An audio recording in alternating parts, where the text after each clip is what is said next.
மாதம்தோறும் 4 million பார்வையாளர்களைச் சென்றடையும் நமது news time TN சேனலில் உங்களது விளம்பரங்கள் இடம்பெற வேண்டுமா?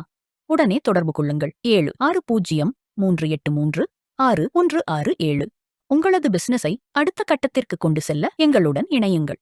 வணக்கம். நியூஸ் டைம் டிஎன் நேயர்களுக்காக நான் தாமோதரன் பிரகாஷ், தெருக்கூத்து பகுதியில்.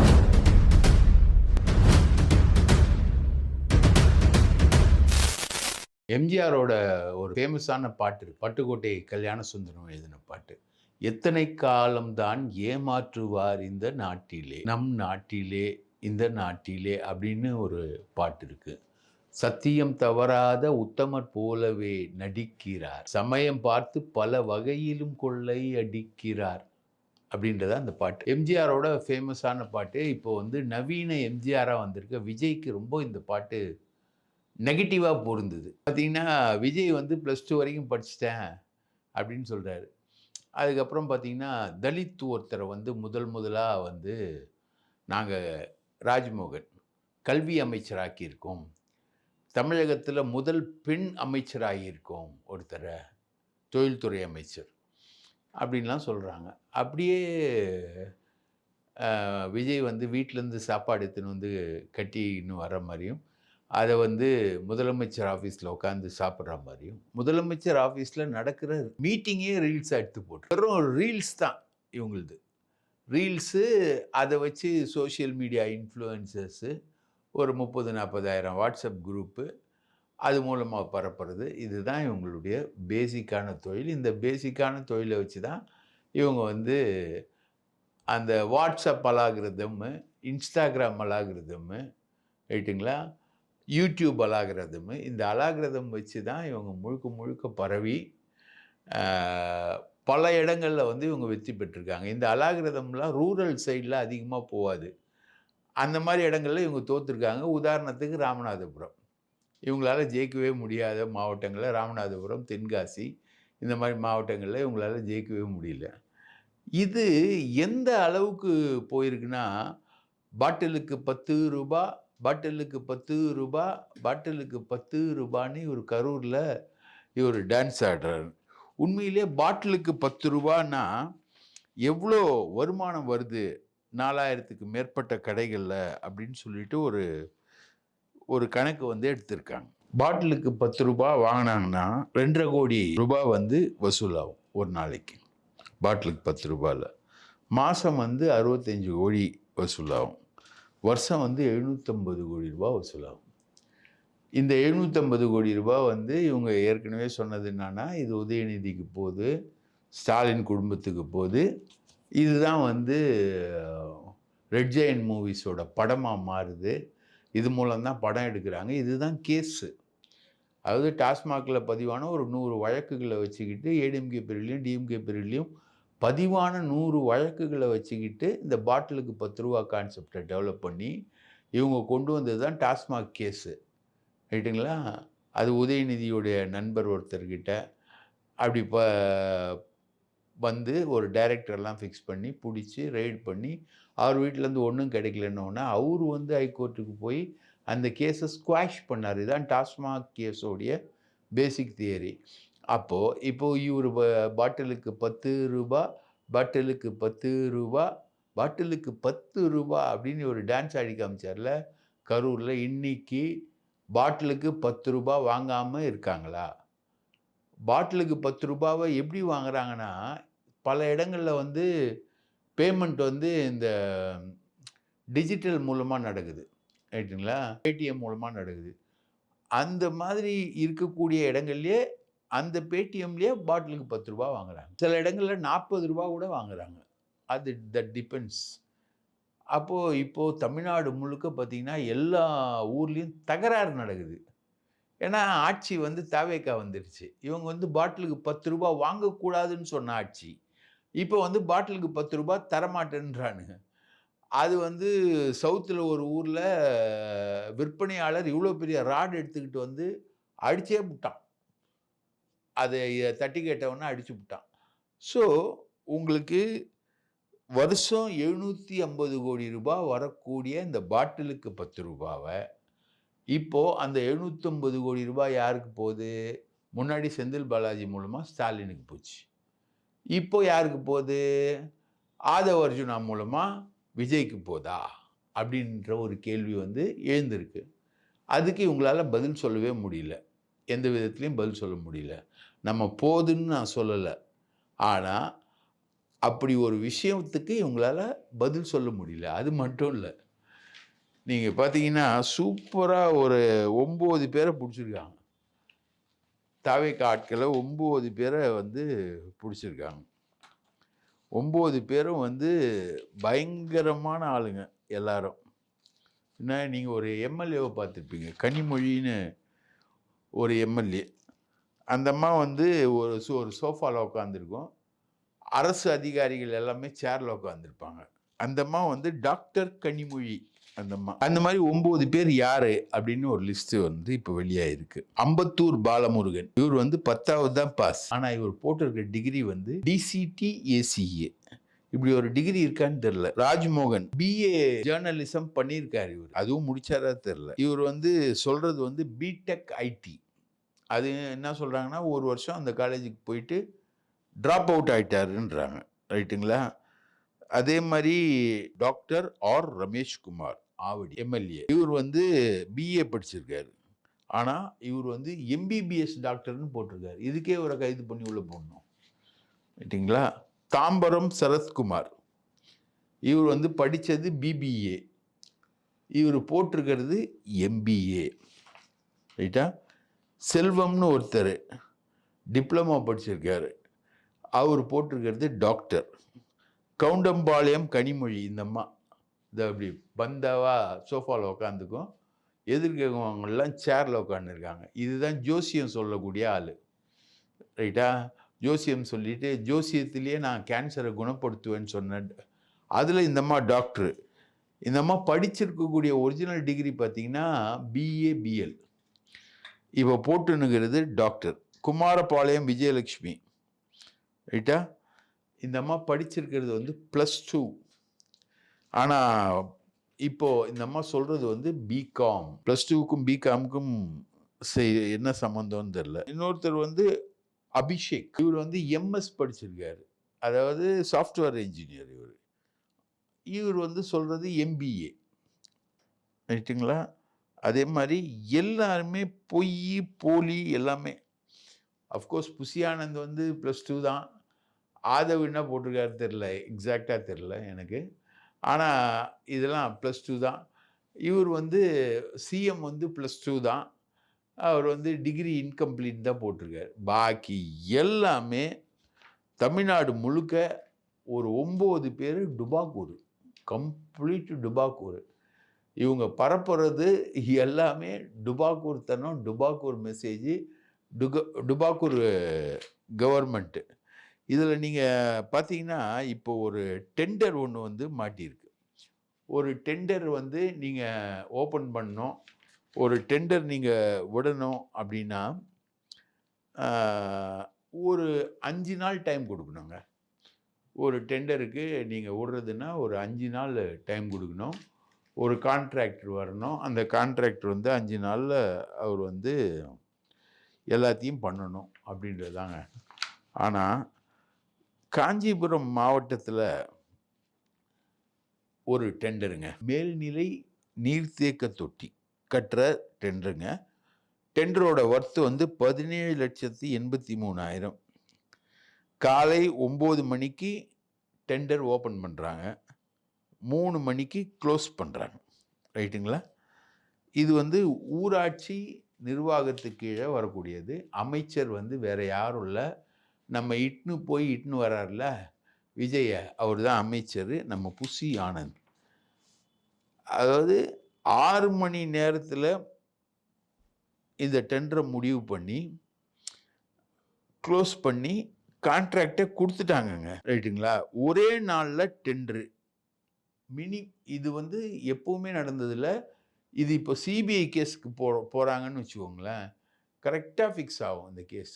அலிகேஷனு, டெண்டரு ஒரே நாளில் ஃபிக்ஸ் பண்ணி ஒரே நாளில் திறந்து கான்ட்ராக்டருக்கு அந்த டெண்டரை கொடுக்குறாங்க. 17,83,000 ரூபாய்.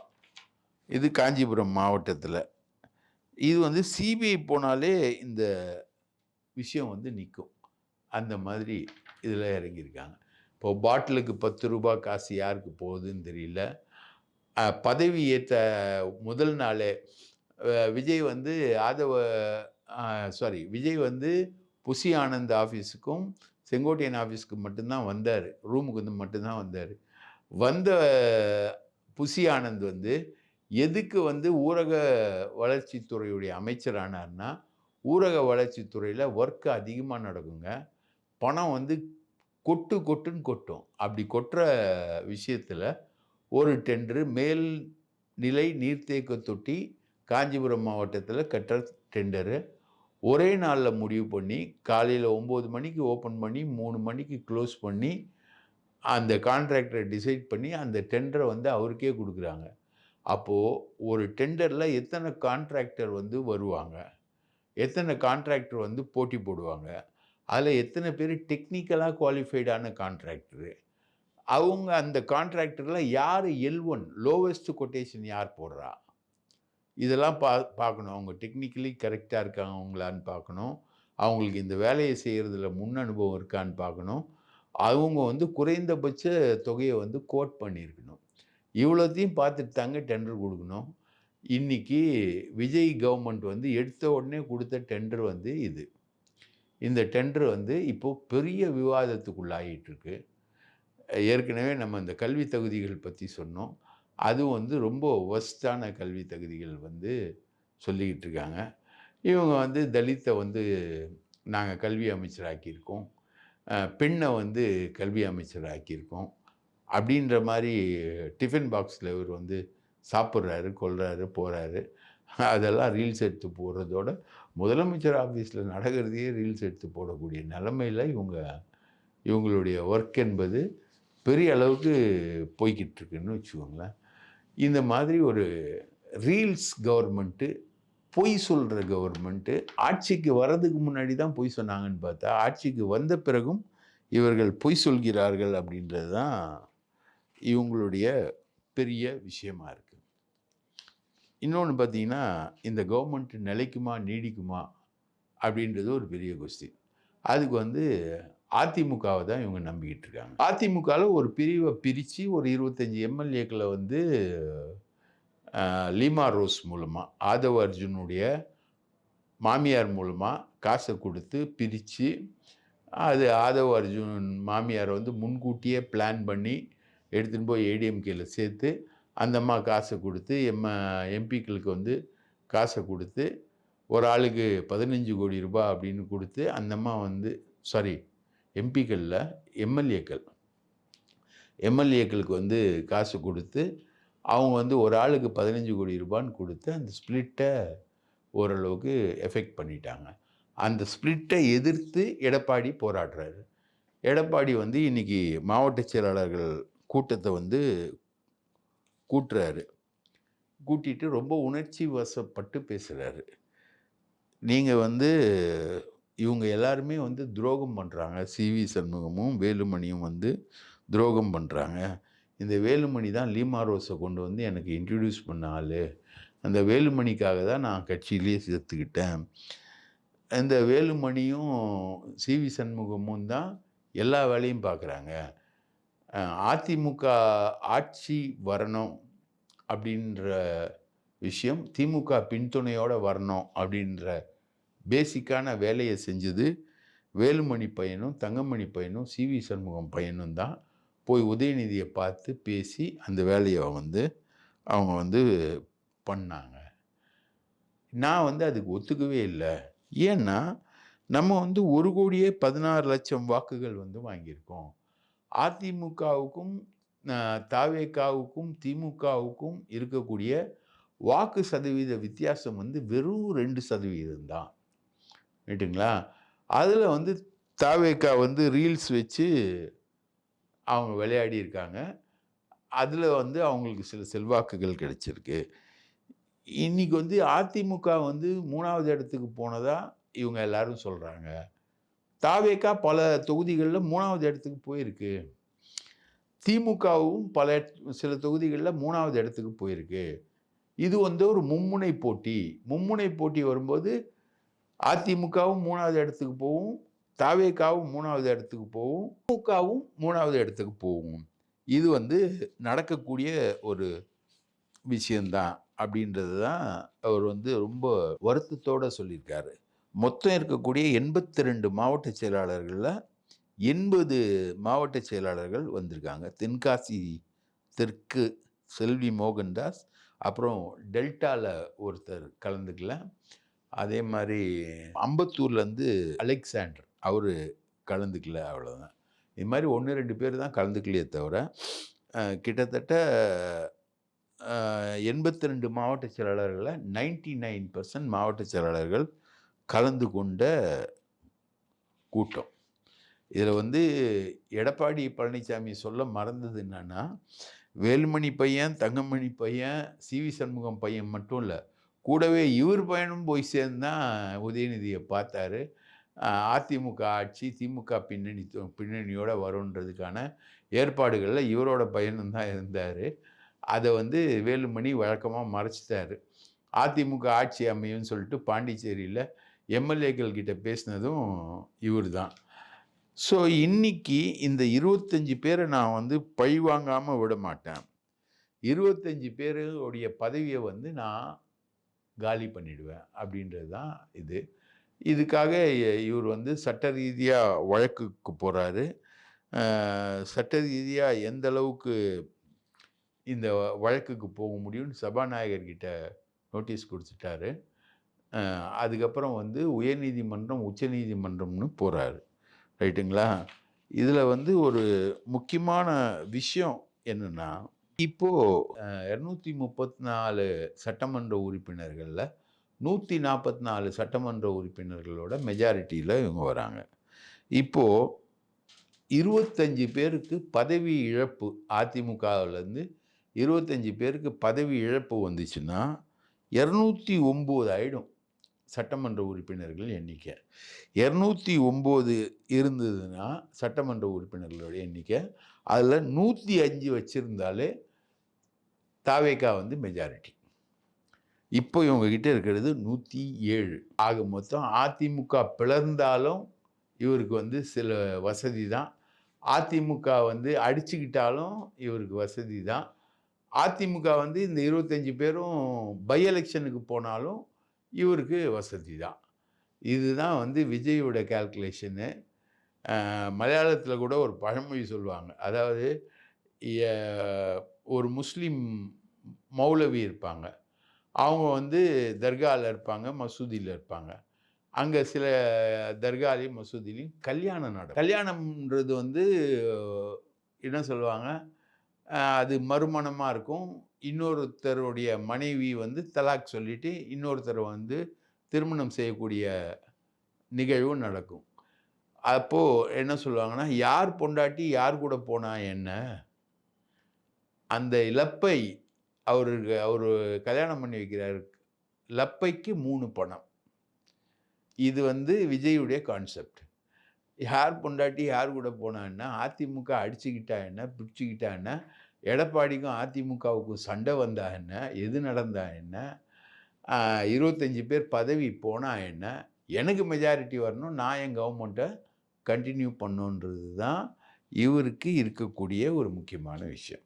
இப்போ திமுகல ஒரு 36 பேர் கொண்ட குழுவ அமைச்சு, குறை தீர்க்கக்கூடிய விஷயங்கள வந்து பண்றாங்க.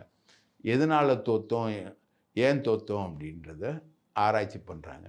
அது மறுபடியும் திமுக மறுபடியும் தோற்கறதுக்கான காரணமா தான் அமையும். ஏன்னா, எக்மோர் பத்தி ஆய்வு செய்ற கமிட்டில அந்த கூட்டத்தில சேகர்பாபு உட்கார்ந்திருக்காரு. எக்மோர்ல வந்து பரந்தாமன் ஒருத்தர வந்து காலி பண்ணிட்டு, தமிழன் பிரசன்னான்னு ஒருத்தர அங்க நிக்க வச்சுட்டு, அங்க தோற்கறதுக்கு காரணமே வந்து சேகர்பாபு தான். சேகர்பாபு மேல இருக்கக்கூடிய குறைய எவனாவது சேகர்பாபுவ உட்கார வச்சுக்கிட்டு சொல்லுவானா? இது வந்து மாவட்ட செயலாளர்கள் இல்லாம போய் தனியா கேட்க வேண்டிய இந்த கமிட்டி. இப்படி போச்சுன்னா, இந்த மாரி இவங்க குறைகள் கேட்க ஆரம்பிச்சாங்கன்னா, மறுபடியும் திமுக தோக்கும். அதுதான் வந்து நடக்கும். அந்த அளவுல தான் இந்த குறை தீர்க்கும் குழுவோட ஃபங்ஷனிங் வந்து நடந்துகிட்டு இருக்கு. மாசே இல்லாம இவங்க போனோம் அப்படின்ற அளவுல இவங்க வந்து இல்ல. இப்போ நீங்க பார்த்தீங்கன்னா, கிரைம் பெரிய அளவுல ஆட்சியில வந்து இம்ப்ரூவ் ஆயிட்டு இருக்கு. ஒரு ரிப்போர்ட்டர் இன்னைக்கு கம்யூனிஸ்டே வாய தொறந்துட்டாங்க. ஒரு ரிப்போர்ட்டரு நியூஸ் ஜே உடைய ரிப்போர்ட்டரு காஜா மொய்தீன்னு பேரு. திருத்துறைப்பூண்டி ரிப்போர்ட்டரு. இவர வந்து கஞ்சா டீம் வந்து வீட்ல வந்து வெட்டியிருக்கு. கஞ்சா விக்கிற டீம் வந்து வீட்ல வந்து வெட்டியிருக்கு. ரைட்டுங்களா? அந்த அளவுக்கான நிலவரம் வந்து அங்க நடந்திருக்கு. ஸோ, இப்போ சட்டம் ஒழுங்குல போலீஸ் ஆஃபீசர்ஸ பல நல்ல போலீஸ் ஆஃபீசர்ஸ்க்கு பதவியே குடுக்கல இவங்க. அதே மாரி பார்த்தீங்கன்னா, நீங்க ஐஏஎஸ்லயும் ஒரு பெரிய டீம். அந்த டீமுக்கு வந்து இவங்க பதவியே குடுக்கல. அந்த டீமோட லிஸ்ட்ட பார்த்தீங்கன்னா, பெரிய லிஸ்ட்டா இருக்கு. அந்த லிஸ்ட்ட இப்ப நான் சொல்றேன். குமரகுருபரர் அற்புதமான ஒரு ஐஏஎஸ் ஆஃபீஸ். இவரு தான் வந்து சென்னை நகர்ல மழை வெள்ளம் வந்து நிக்காம 2 முறை நிக்காம இருந்ததுக்கு காரணம் வந்து இந்த குமரகுருபரர்.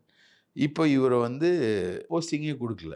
நகராட்சி நிர்வாகத்துல கார்த்திகேயன், நீர்வளத்துறையில ஜெயகாந்தன், பிடபிள்யூடில மங்கத்ராம் சர்மா, பேக்வர்ட் கிளாஸ்ல சரவண செல்வம், சிஎம்டிஏல பிரகாஷ், மெட்ரோ வாட்டர்ல வினய், மழைநீர் மேம்பாடுல வந்து சஞ்சீவ் வானா, இவங்களுக்கெல்லாம் வந்து போஸ்டிங் தராம இருக்காங்க. அஃப்கோர்ஸ் இந்த பிரகாஷ் வந்து சிஎம்டிஏல 4800 கோடி ரூபாவை வந்து ஸ்கூல் கட்டுறேன், பஸ் ஸ்டாண்ட் கட்டுறேன், அது கட்டுறேன், இது கட்டுறேன்னு சொல்லிட்டு நிறைய டெண்டர் விட்டு விளையாடினவர்.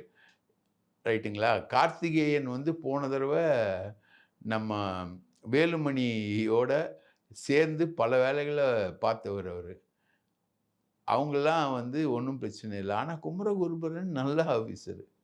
Vinaykumar beautiful officer.